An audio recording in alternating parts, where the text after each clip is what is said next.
Yun, I'm telling everyone, I have a joke.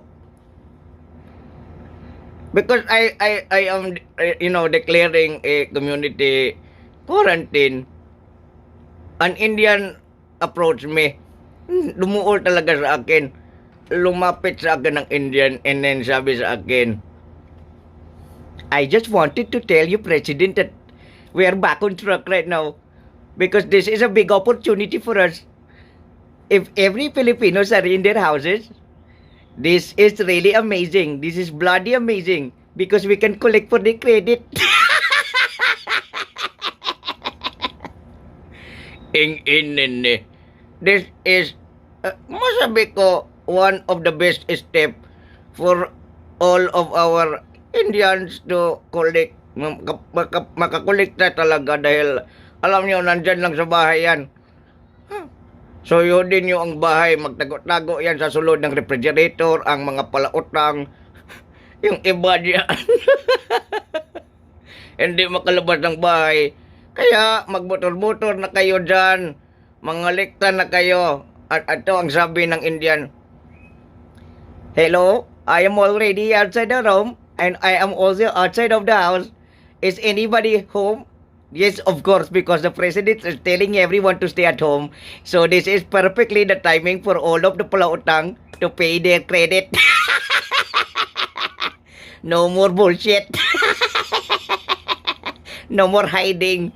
If you're hiding we're hiding sick, and I will tell you, you're already in your home and you can pay for your credit. Ang aning reaction sa mga Indian pag-announce ni Mr. President nga community quarantine.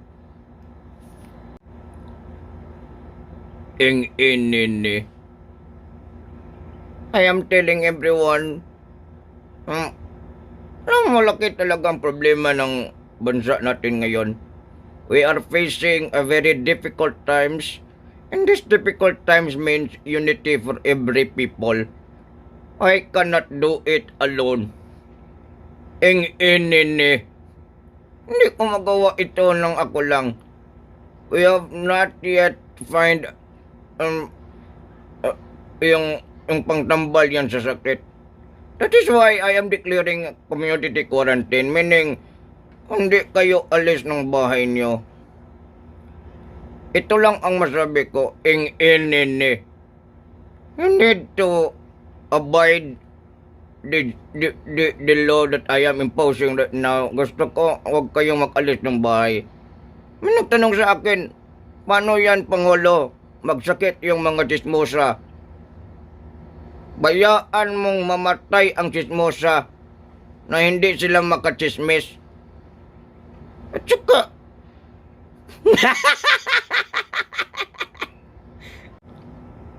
you know what? Marami ang nasiyahan when I declared community quarantine dahil yung mga tao lockdown dyan sa balay nila. Huwag kayong mag-alis, especially yung mga chismosa, mga himantayon, libakira, lahat ng mga taong ganyan hindi muna makagawas ng balay. I am telling you, if I see it, I do it. Huwag niyo akong galitin. Sapain ko talaga kayo.